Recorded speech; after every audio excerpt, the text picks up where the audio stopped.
मोदी सरकार 3.0 का पहला पूर्णकालिक आम बजट शनिवार को वित्त मंत्री निर्मला सीतारमण ने लोकसभा में पेश किया। बजट में मिडिल क्लास को सरकार द्वारा बड़ी राहत दी गई है। इसके तहत 12 लाख रुपए तक की कमाई पर किसी तरह का कोई टैक्स नहीं लगाया जाएगा। इसके अतिरिक्त आम बजट में कई चीजों को सस्ता करने का ऐलान भी किया गया है। उन्होंने इलेक्ट्रिक व्हीकल पर टैक्स घटाने का ऐलान किया है। इससे इलेक्ट्रिक गाड़ियां खरीदना सस्ता हो जाएगा। इस बजट को लेकर सागर के सीए स्वप्निल शुक्ला ने बताया कि मोदी सरकार का ऐतिहासिक बजट है जिसमें सभी वर्गों का ध्यान रखा गया है।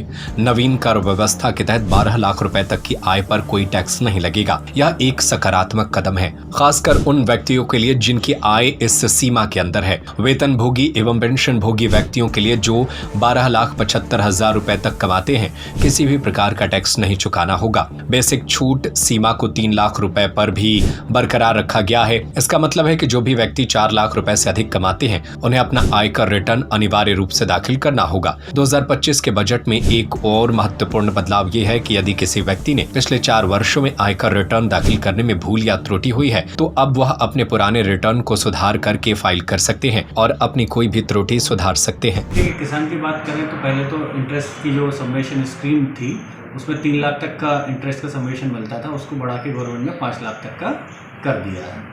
पहली चीज़, जो युवा हैं उनके लिए, स्टार्टअप के लिए गवर्नमेंट ने बहुत सारी स्कीम दी है और सबसे बड़ा फ़ायदा जो पहुंचाया है मध्यम वर्ग के लिए पहुंचाया है टैक्स के रूप में, जिसमें गवर्नमेंट ने 12 लाख तक का जो आपका टैक्स है उसको जो इनकम है उसको टोटल टैक्स फ्री कर दिया है।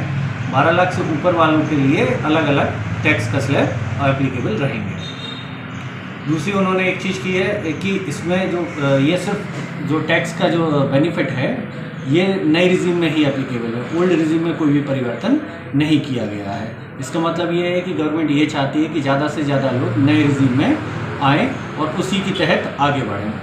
इसी के साथ टैक्स के संबंध में दूसरा जो एक चेंज आया है वो बहुत बड़ा, वो ये रहा है कि मान लेते हैं कोई व्यक्ति पिछले 4 सालों में अगर वो अपनी रिटर्न नहीं भर पाया है या गलत भरी है, उसको कुछ भी उसमें सुधार करना है, तो पहले ये कानून था कि आप सिर्फ 2 साल तक के ही अपनी रिटर्न को चेंज कर सकते थे, उसको अपडेटेड रिटर्न बोला जाता था।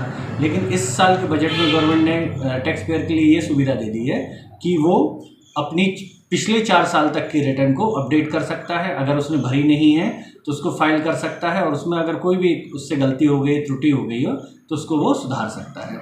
साथ ही साथ बुजुर्गों के लिए इन्होंने एक फ़ायदा दिया है TDS का, जिसमें 50,000 से ऊपर वाले जो ब्याज मिलता था बैंक से या किसी पोस्ट ऑफिस स्कीम से इनके लिए, तो उसमें TDS कटता था, जो कि ये 50,000 की लिमिट अब बढ़ा के 1 लाख रुपए कर दी गई है। ये मेरे ख्याल से अब तक का सबसे अच्छा बजट है। मतलब एक मिडिल क्लास को जो 12 साढ़े 12 लाख रुपए तक की राहत, ये तो अद्वितीय है। इसके पहले कभी ऐसा सुना नहीं था। किसान की जो क्रेडिट कार्ड की लिमिट है उसको भी 5 लाख रुपए तक कर दिया है। और यहाँ बिहार के लिए जो दिया है वो भी अच्छा है। वहाँ मखाना के उद्योग के लिए काफ़ी प्रॉब्लम है। तो मुझे ऐसा लग रहा है कि किसानों के लिए, छात्रों के लिए, सबके लिए अच्छा बजट है।